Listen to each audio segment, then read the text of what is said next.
Welcome, everybody, to the American Space Museum. I'm Marquette off camera, and I know you're staying curious, wanting to know who we have on camera. Well, to your left here is Mr. Butch Stevens. Welcome, Butch. Thank you. Butch was a team member for the Bill Elliott NASCAR team for some 30 years and then got involved in all kinds of NASCAR things and is quite a legend. And next to him is our own NASA legend, Mr. Jay Honeycutt, former director of Kennedy Space Center, and I think more importantly, one of our important managers of our space shuttle program. Jay, welcome. Thank you.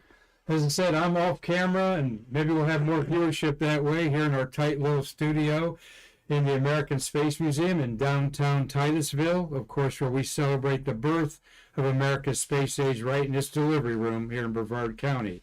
Today, we've got these gentlemen here to talk about how NASA met NASCAR, about 20 years ago, and solved some problems that NASCAR was having. And with that introduction, I'm going to turn it over to, let's just do a couple other things here. First, I've got an interesting green screen behind us there that I'll put the picture up here because I wanted to ask Mr. Honeycutt if he remembers the day that Shuttle Discovery landed at the Bristol Motor Speedway. That was my last day at NASA. I think you fired after that, didn't you? They had the orbital path all messed up there. Well, those of you into NASCAR know that this racetrack is quite a jewel. It's like a big bull ring, a half a mile. They go 120 miles around it. And Jay, you actually drove a vehicle around that, right? I did. Butch arranged me to go to driving school up there. Right. I flunked that too. You flunked that too?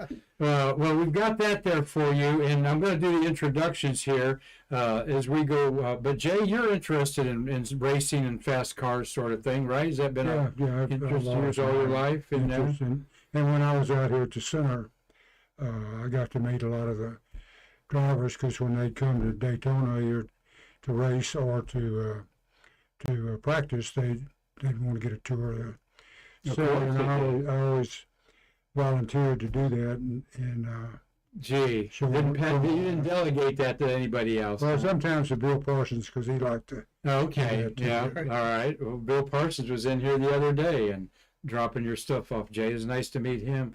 We want to feature, though, Jay has been on the show before. We've done his oral history, but he and I were talking about, let's talk about the heat problems in the cars that NASCAR had. And a part of that is next to our next guest here, Butch Stevens was a crew member of Bill Elliott's. What did you do on the crew there? Basically, I was the jack man, and then I was running when Bill first started in NASCAR. I was the director of his pit crew, and I was always in charge of training them and coordinating with the guys and stuff. And then Bill and Ernie would basically run the chassis part of it and stuff like that. Ernie Elliott, Bill's kind of behind-the-scenes older brother that was a great engine builder, pioneered a lot of engine stuff. Yep. You pioneered some things in the pit world. Yeah, we came up with the very first aluminum jack that was used. Saved you weight. That big jack was 100 pounds or something. Yeah, it was actually 99 pounds, and then we reduced it down to 67, and since that time we're down to 22 pounds. Wow. And so everything is an evolution. As you use things, you try to make yourself more efficient. I think our pit stops back then were like 16 seconds, and now they're down to 12 and 13 seconds. Well, just having one nut to turn on these new cars too is more interesting than the 5 nuts on there. Everything's evolving. Well, one of the things that happens now is that they're losing wheels with one nut. Where we had 5, you might only have loose lug nuts. So. Well, I could talk to Butch all day about NASCAR because I was a track photographer at Bristol Motor Speedway and enjoyed my time there. It's just as fascinating as NASA with all the players and so forth. But you were pretty good with that Gatorade bucket there when Bill won, and he won a lot.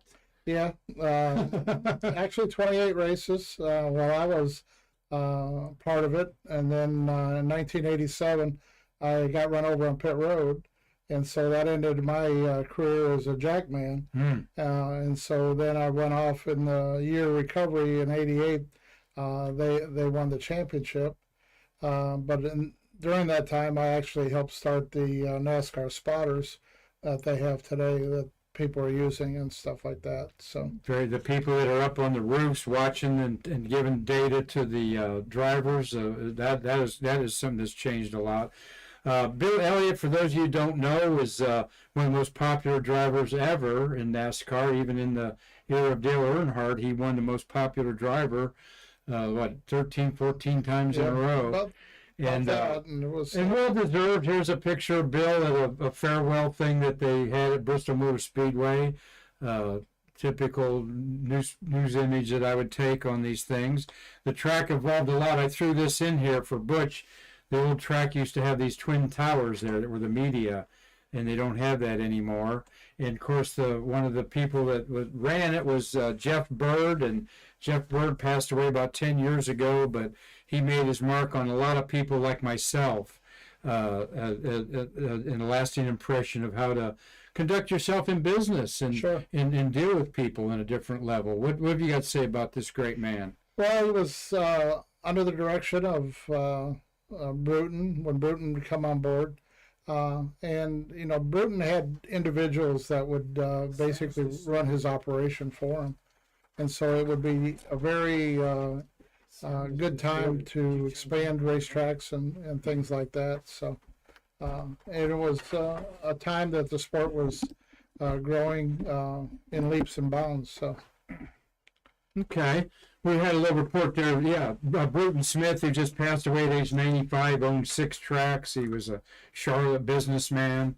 Another very, very interesting person. He didn't run his world like a CEO that you might imagine, in my opinion. He was very, very hands-on. yeah, very hands-on in a good way, not micromanaging way in a way, No. but more of a human interest way is the way I found him in there. Back the mic away a little bit. Okay, there. Marty Winkle, you hadn't said hi to Marty, my co-producer for 605 episodes. We're going to talk about NASCAR safety, and here's a typical cockpit of a driver, of Neil Bonnet, in 1985, 84. I mean, they were lucky to have 2 straps around them for seat belts. Absolutely. And very open face helmets. The technology's just changed a lot, right? Yeah, after Earnhardt's death, I think it woke up a lot of people, and it was brought into different companies to support the expansion of the safety with the head and neck restraints, better seat belts, because nobody understood what was going on in crashes. And so we started a lot of sled testing with different companies through Boeing and Rockwell. And so as the sport expanded into learning these things, our cars have changed, the seatbelt technology has changed, and actually the seatbelt technology hasn't changed to so much so other than the addition of a crotch belt. And what we found was that the crotch belt was probably a 70% factor into making our systems better.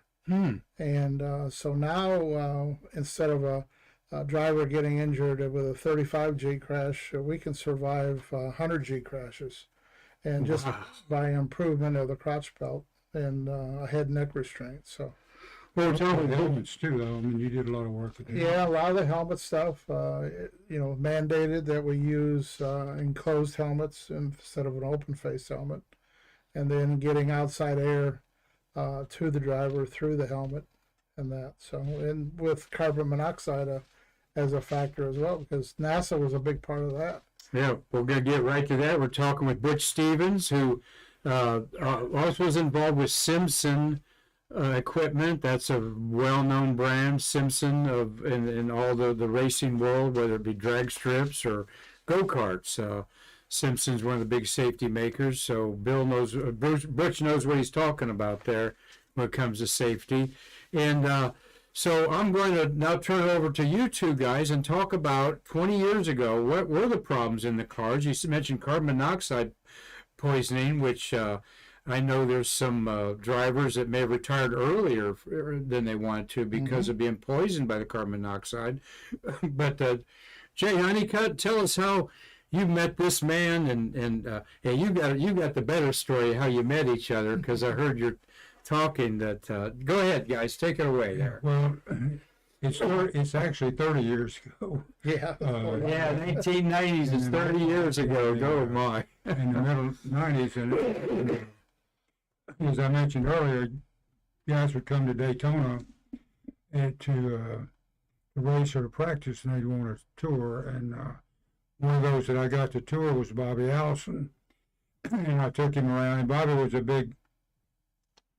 obviously a great race driver, but he was a big experimental airplane fanatic as well, and he worried about safety, and he worried about things that affected the pilots just like he did the driver. So I took him all over the center, and he had 1,001 questions. And then I took him into the thermal protection system back shop there by the OPFs, and showed him how we made the thermal protection tiles that were on the orbiter, and how we made the blankets to go on the sides of the vehicle in replacing some of the tiles. And he had a lot of questions about the heat rejection capabilities and all that. And he said,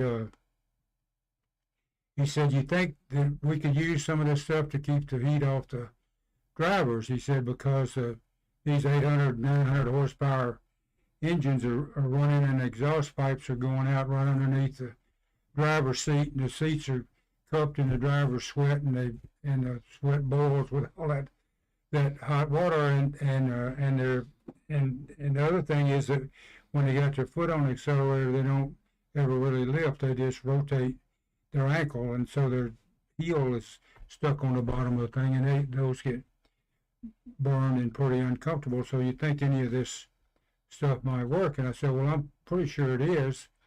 And so we started trying to figure out how to transfer the knowledge that we had into the thermal protection system basically into the engineering world, and it's called technology transfer within the government parlance, but it means the government knows how to do something. They want to make sure that industry has access to it. It was developed on taxpayer money, so it's free. You just got to figure out how to get it. So we got the lawyers all involved, and we started out with Bobby's team, and at that time they had some other issues they were working with. So Bobby handed us off to Roger Penske, and Penske was, yeah, that sounded like a good idea. So he got with Gary Nelson and a couple of the guys at NASCAR, and they sent Rusty Wallace in the 2-car down to Daytona, and we took some of our Rockwell at the time people up there and some of our NASA people, and we instrumented Rusty's car, and we ran 3 or 4 laps with nothing on there and got some measurements, and Now, where'd you run those laps? it's Daytona. Daytona. Yeah. Oh, okay, yeah. And you know, those cars look like cars, but they really got high beam things for the suspension. railings. And so we ran the thing, and then we got all done, and somebody had an egg, and they took it out and they fried it on the, Oh my God. right under the driver's seat. Yep. And so then we put our stuff in there and instrumented again, and knocked down those temperatures in the 30 or 40, 50 degree range, the internal temps that the drivers were feeling. So then we started trying to figure out how to do it, and for whatever reasons, Penske decided he didn't want to pursue that. So we were at Daytona, and Bobby and I were walking across the tarmac, and there's this guy sitting over here in a parts trailer with the back door open behind looked like a speaker's collection, just sitting up there. And Bobby said, I bet he'd be interested in it. So we went over and he introduced me to Butch, and we talked about it a little bit. And then Butch said, yeah, that's something I'd like to pursue. And then so we got him with we got the lawyers all in agreement within NASA and within Rockwell, and basically I had kind of handed it off from NASA to Rockwell to work with Butch to develop the thing, and it worked like a charm. And he did a lot of things to improve it. Some other areas that they put it in, and I think to a man, the drivers are all more than happy with the results. Oh yeah, because one of the things that was what we learned during the testing phase with Rusty Wallace was that the floorboard temperature was getting to 940 degrees. 940 degrees under their feet. And we had drivers like Buddy Baker and Bobby Allison. They would actually put their foot into a styrofoam cup just to keep their foot off the floor panel, to keep it from getting burned. And they were burning all the way through to their ankles and to the bone area. And so they would get very severe burns that would take 4 and 5 weeks to recover. And with that reduction and putting heat shields on top of the exhaust was one of the major areas that was a big improvement. And we tailored a product underneath it and put the stuff in the floorboard to allow it to segregate the heat away from the driver. And then we started working on cockpit temperature, and with wrapping the oil tanks and oil lines with this thermal material, with softer material.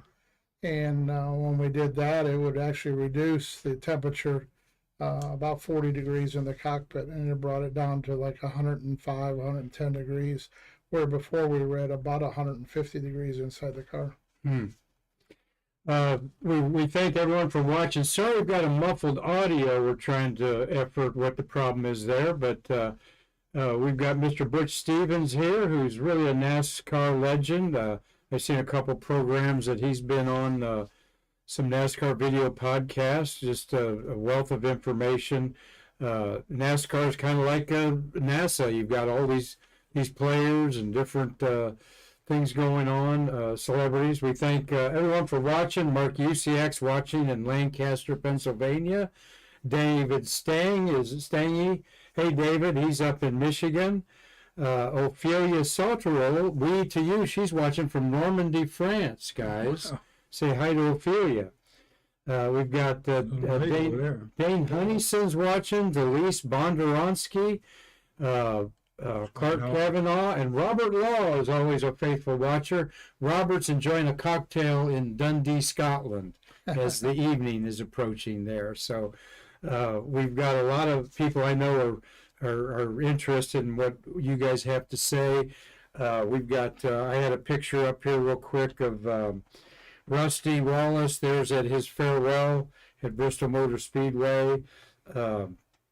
Really a good guy. The picture beforehand that we saw there, that's Bobby Allison last year. Bobby's well in his 80s, one of the real legends, him and his brothers. Pioneered a lot of stuff in there, and like a lot of race car drivers, Bobby's seen his share of tragedy too. His son Davey was lost, and Davey certainly would have been a champion. Yeah, I actually worked for Bobby back in the late 70s when he went to drive for Dygard. Mm-hmm. And then before that I was working for his other brother Donnie at Dygard in the late 70s there. So know them both and good friends, and they're still very much involved in NASCAR with coming to the races and stuff like that. So am I right, Jay? The NASCAR family is like the NASA family. Very much so. Yeah, it's small and contained. Everybody's got common common interest. But one of the nice things that was involved with the relationship that we did with Rockwell, and that it was the fact that we got technology help through Rockwell at the Space Center. And one of the problems, well, actually, with the contract that I got through the Space Act agreement, was that we had 25 hours of engineering time. And during that time, it was we ran across a carbon monoxide issue with the drivers, and we had a couple of drivers that actually shortened their career. And one of the things that we wanted to learn about was to find out which way of cleansing the air incoming to the driver. And with that, we came up with a blower system through a filtering system. And we were using charcoal filters that was somewhat used during the early days of the shuttle to scrub the carbon monoxide and getting better air to the drivers. And with that, it really has fixed a problem that from that day forward with doing that. And the NASA engineers were the ones that was really hit upon it to find a solution for it. Butch, you have to tell the story that I saw on a video podcast when you met this humble man, Jay Honeycutt, and you weren't quite sure who he was and where you were going. That's quite right. I mean, during the time what Jay explained was the fact that when Bobby was walking him through the garage at Daytona, Jay was directed towards me. And so this senior gentleman at the time came upon me and asked me if we had any idea of finding a solution for all these heat problems. And I says, well, sure. I says, I'm always a good listener. And he says, because I can't get hardly anybody to listen to me in the garage area and with my idea. And I says, well, maybe if you would show me your product, I says, I can come down. I'm a pilot. I says, I'll fly down and would actually come visit you at your facility and you can show me what you have. And so he says, that's fine. He didn't give me his card. He says, my name is Jay, and I'll be in contact with you. So about a week later, I get this phone call from a secretary, and she says, Mr. Honeycutt would like to invite you down to look at his product that he has for these find a solution for this heat issue you have in NASCAR. And I says, well, sure. I said, I'm a pilot. I says, Mr. Honeycutt, if you give me the closest airport, I said, I can fly in and I'll come visit and I'll get a rent-a-car. And he says, well, he'll probably pick you up. And I says, well, what's the closest airport? And he says, well, maybe if you just fly and land at the landing facility, he'll pick you up at the end of the runway there. And I says, well, what does Mr. Honeycutt do? And the secretary says, well, he runs Kennedy Space Center. And I says, really? So that's basically how we started off our relationship. You said he had a pretty nice office. Yeah, that was, I actually had just seen a show on the White House and how the White House, and one of my early friends in NASCAR was Erskine Bowles, who was in the White House for the Clinton administration. And so I went, Jay picked me up at the runway and he took me over to his office, and I walked into this huge office with a great big NASA insignia and secretaries running around. And he says, well, let's go for a little tour. And I says, is this your office? And he says, well, yeah. He says, and he gave me a actual space shuttle tile at that time. He says, well, we're going to go see where this is made. And so he took me around to the facility. I think the fellow's name was Wilson, who was in charge of that department. And they had this piece of material, silica material, being heated up in a pizza oven, looked like to me. And Jay says, well, why don't you pick it up on the edges? And I says, I'm not picking up because it's glowing red. And he says, well, here. Glowing red. It was glowing red. And so Jay at that time, he picked it up on the corners and was showing it to me, and you could feel the heat off of it.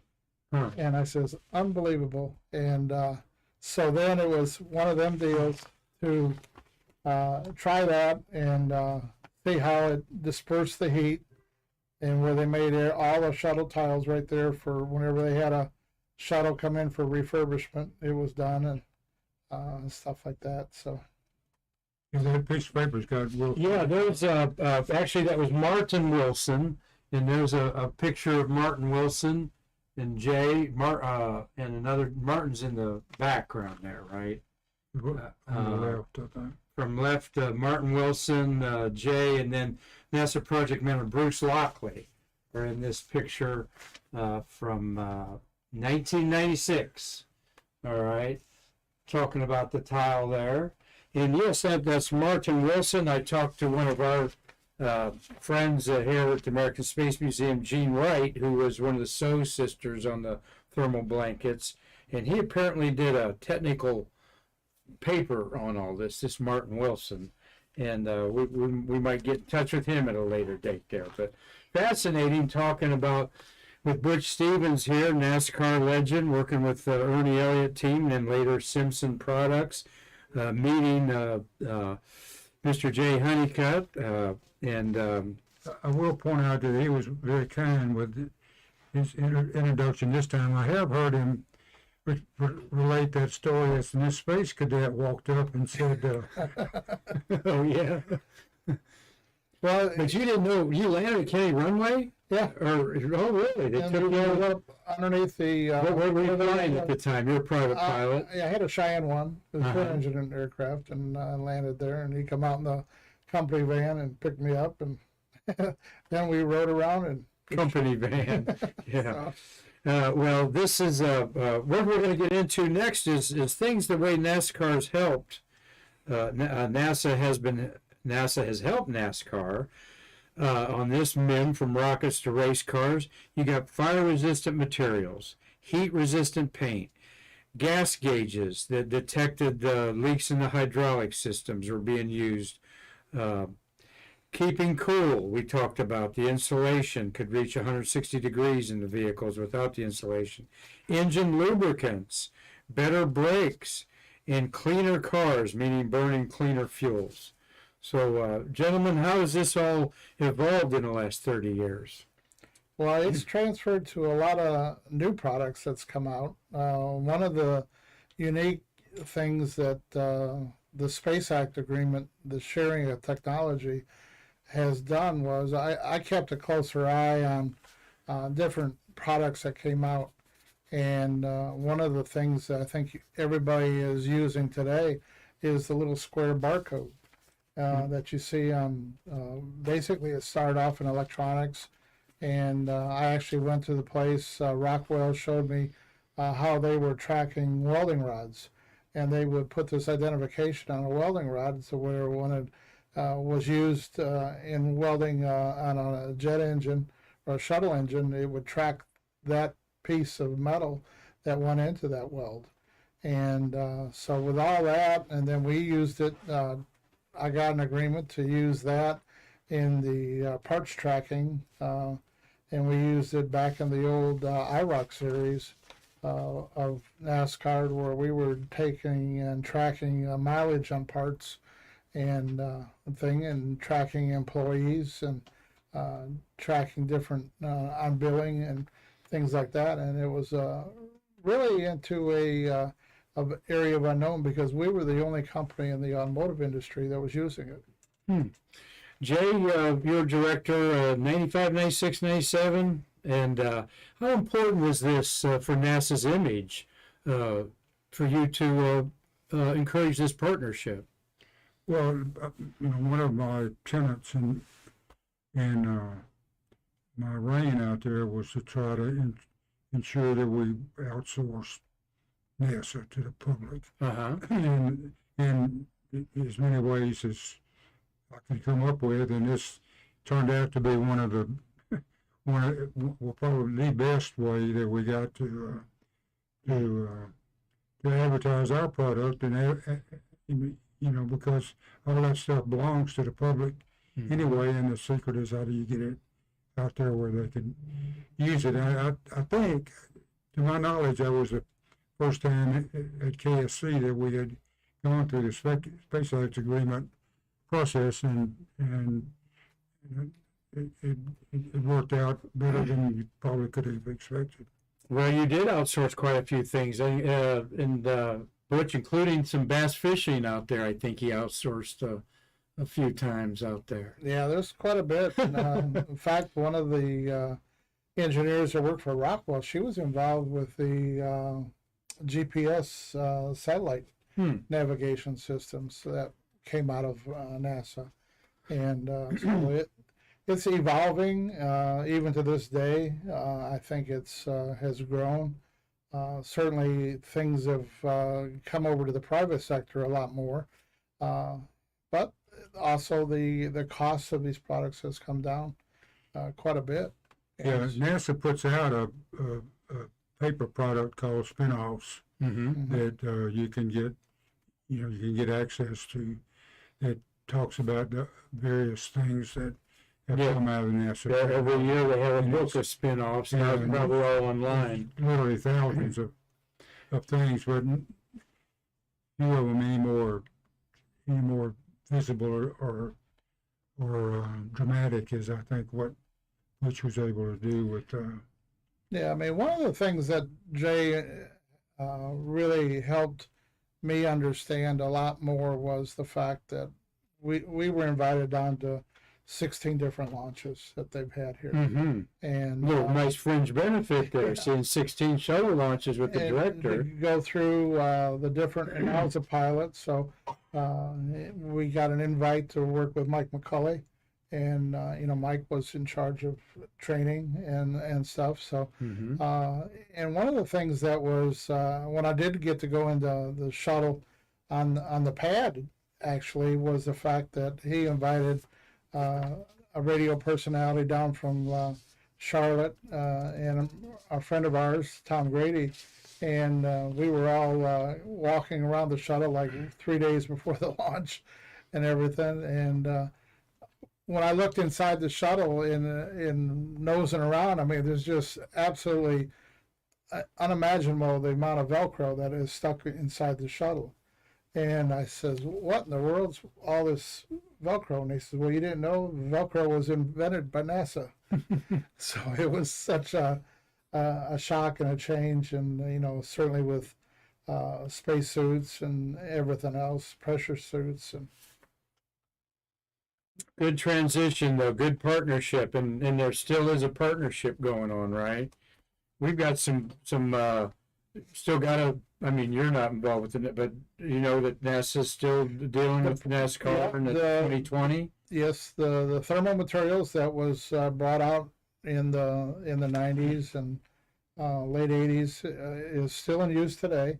We're using it on motorcycles, passenger cars, and the race cars that were, but every time, you got to remember that every time NASCAR changes the car, it's a whole new discovery phase of how to use this material to cut down on the heat and stuff like that. So, and NASCAR just this year has a new totally new generation cars, what they're calling it. Right.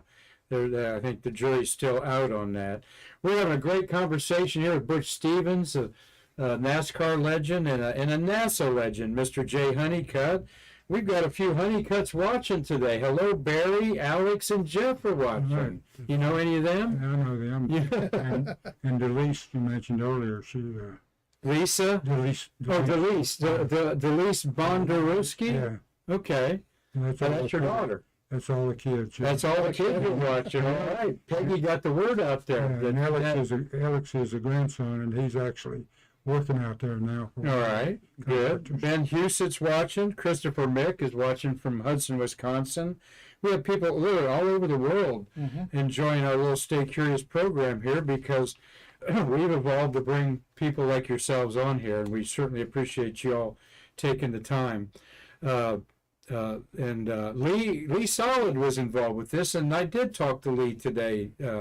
Jay, because I wanted to know why the rocket guy was involved with this, and well, he'd been He was assigned a vice president of a different division. he was running the Rockwell operation down here. He said this was such a big deal at the time that you were given special awards. They had a big event and a ceremony about this. Tell us about that. I don't remember too much about special awards or That surprised me, but as humble as you are about things, but you know, we did one at one of the. There used to be Space Congress used to be a really big deal right. down here on the beach, and during this time frame, I actually got Rusty to come down and speak at one of the Space Congress events, and when we had the thing a couple of weeks ago at the hotel there. Yes, we had Shuttle Fest. Yeah, one of the guys that was there came up to me and he said that he was the guy that organized Space Congress the time that Rusty came down to speak. Oh wow. Yeah. Well, I'll bet that you did though, Jay. You might not remember all the award ceremonies and so forth, but maybe you remember picking up those Daytona 500 tickets in your name a few times, huh? Well, I went a few times. Okay, good. Well, Lee just said it was such a successful program that the drivers were lining up to. Owners would have been the owners lining up to have this in for their drivers, because it was getting to be a problem. I think the carbon monoxide was a huge problem. Oh, it's a huge problem. Yeah. In there. Yeah, didn't you make the thing for the squirted water in the? Yeah, we did actually a patent on it for Gatorade to get a drink system to the drivers. And it was actually a thermal material that we surrounded it with. It was actually what they call the drink bag that basically runners would use. But since it got the temperatures were so high in the race car that it would melt any ice packs or anything like that. So we did a sewing package with surrounding it, and we actually could survive about 6 hours worth of race temperatures and keeping this actually cool for the drivers to be drinking Gatorade and water during the schedule of the race, because they were drinking about 32 ounces of water during an event, and they would lose right at about 12 pounds during an event. Wow. And with that, fire suits were soaked for sure. That's, what are we looking at here, Butch? The new materials in today's car. Yeah, basically what you have here is the oil tank, which is the round cylindrical one that's wrapped. That will contain the heat of the oil tank, which oil temperatures ran right around about 290 degrees Fahrenheit. And so that would reduce that down to like 85 degrees on the outside. So that would help reduce the temperature inside the car, because the oil tank was situated right behind the driver's seat. The little shields that say NASA Boeing on them basically is what would be laying on top of the exhaust system and underneath the driver's seat and on top of the exhaust. And it would isolate the temperature from the 1600 degree exhaust pipes to where you could lay your hand on that shield on the other side of it. And so it would direct you didn't actually, some drivers always said, well, you can eat the heat with it. And I says, no, all you're going to do is direct the heat away from the driver. And so that's how that worked and stuff like that. So we made a lot of different parts and pieces. The one on the far right on the front was one of the carbon monoxide filters that we would actually direct air through that into the driver's helmet, and he would be forced to breathe it from the outside. Comes all the temperature, all the air inside the car was contaminated with carbon monoxide and stuff. So and there was a little booty thing too, wasn't there? Yeah, and then we did the little booty for the heel. for the driver's feet. Instead of styrofoam cups that Yeah. they used to use. And now that even to this day, they use those little heel booties, Yeah. and you see them taking them on and off, and Yeah, that was the thing down pit road when you're right. before the race, and as a photographer, and they're all, putting little booties Putting on and stuff like that in there. and And, it'll keep their heels from being burnt, and worked very well. And so, Jay, did you have any other news clippings you wanted to share there? No, I think Okay. there's a So you got a Rusty Wallace autograph over there. Butch, this of course has transitioned into all of the other lower levels of racing in NASCAR. How about NHRA, National Hot Rod Association? it has with the fireproof paints that we're using inside the bodies.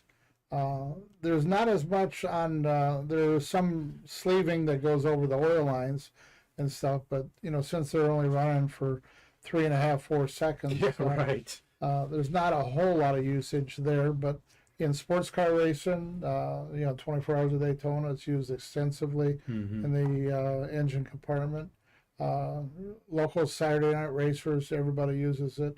It's a huge industry that's transferred over, and it's still a very solid type of product that's out there. So, what we've learned with, remember the old orange fire sleeve that we were always using on aircraft lines? Now we use this silverized material to wrap lines, and it actually does a much better job of isolating the heat, away from these oil lines and stuff. So.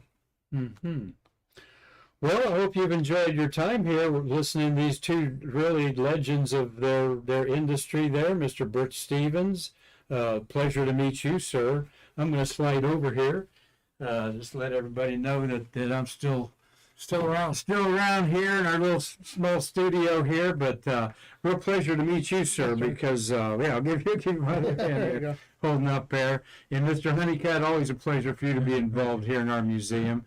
What parting thoughts you gentlemen have? well, Butch is he's quite an innovator, and when Earnhardt accident happened, he hired a PhD in seat belts and helmets and all that to come into his company, and he's been on the forefront of racing helmet improvements as well as in the safety technology that's come on. Mhm. NASCAR now has not had a death in 22 years. God bless it. And, And you can't believe it when you see some of these See the wrecks difference. and the drivers are in it like a cocoon now. They're all Yep. just And all the padding. Blue Origin right now uses the padding that we discovered. A friend of mine makes that stuff for them, and for when these people come back to Earth, they're basically bounce off the Earth floor for a couple of seconds, and that stuff is made to absorb a 150 G compression hit, so and things like that. So I think one of the things that I like to close out with is a little bit of a funny story, and I'm sure Jay doesn't remember it very well, but he always had these pre-launch parties. And one of the pre-launch parties that I went to was when they were going up to get the Russian lady on the International Space Station. And she was up there, and so they had all the Russians over at Jay's house for a pre-launch party. And one of the things that was very interesting that night is that Jay had a lot of the shuttle astronauts that were around and stuff, and they were hobnobbing up in his dining room and stuff. And so I was hanging out at sort of by the back by the water, and all the Russians were down there. And I just happened to see all the Russians. They were stealing Jay's vodka from underneath the bar. And I says, wow, look at this, And I says, so I went up and I told Jay, Jay, all the damn Russians were stealing your vodka under the bar. He says, we put that cheap stuff underneath there for them. That's good. That's good. So, those parties were some of my favorite one was, I think you were there, but we had the Russians, and that's when they were doing that that movie of Space Cowboys. no, the one that was here, the series that they did. Oh, yeah. And The Cape. yeah, Cape. Corbin Burnson and those guys were in there, and the people from headquarters were there. And these parties all started out as Peggy and I inviting 3 friends from Houston, because I had transferred down here from Houston, and I was looking to see some old buddies, and they ended up being a couple of hundred people through the house. But in this particular one, they were all these guys. There were people from headquarters, and an attorney friend of mine from here in Titusville,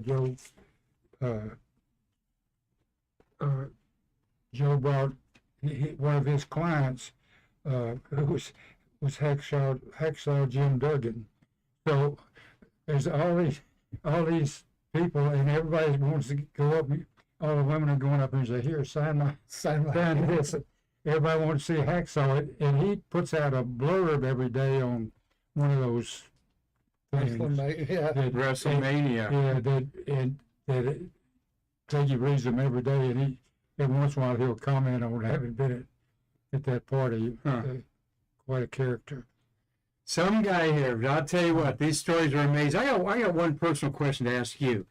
When you were flying your airplane and you were going to land at Kennedy Space Center where the shuttles land, I mean, what were you thinking? I mean, could you believe it? At that time, no. But since that time, I fly over it all the time, and they just say, stay 50 feet off the runway now, and you're fine. He flew around the world. Yeah. In 2008, I after I sold my first business, I ended up flying around the world and meeting a lot of people and doing a lot of different things. So. Well, what a pleasure to be with these two giants of their industry there. Really, it's my privilege. I did want to tell you one other Rusty story, because I spent quite a bit of time with Rusty.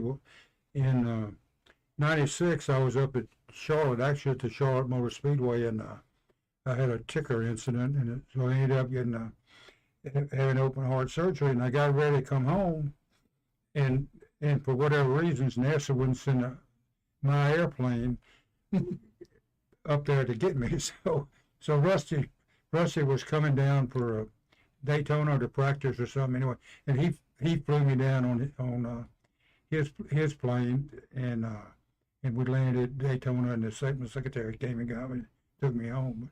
I thought it was kind of interesting that the government wouldn't fly me home, but Rusty did. Wow. Well, it's been a real privilege here with Mr. Jay Honeycutt, Mr. Butch Stevens here. Like I said, two giants of their history, of their respective businesses, NASCAR and NASA. And we hope you enjoyed hearing these two corporations merge for the good of race drivers, and I'm sure some of these things have been incorporated in modern vehicles. Oh, absolutely, yes. In there. So this is Thursday. Tomorrow's Friday. So you know what that is, Stay Curious watchers. It's time for Triple T and Tales from the White Room Friday, where we've got the lead of the crew that put the astronauts in their spaceships talking to us. Travis Thompson tomorrow, the one and only. So thank you all for your comments. Hope Honeycutt, thank you for the stars that you gave us there. All right, and we hope that all the Honeycutts enjoyed our program here today. And Marty, anything else to button up? Thank you all. We apologize for any compromised audio. Again, we're learning as we go along here. They've taught these old dogs a few new tricks, but I tell you. But we had a lot of fun with this because of people like yourselves being on our Stay Curious program. So thank you guys a lot. And for all you out there, thank you. And I hope to see you again tomorrow to bridge the space between us. Well, thanks for the opportunity. Yep, thank you.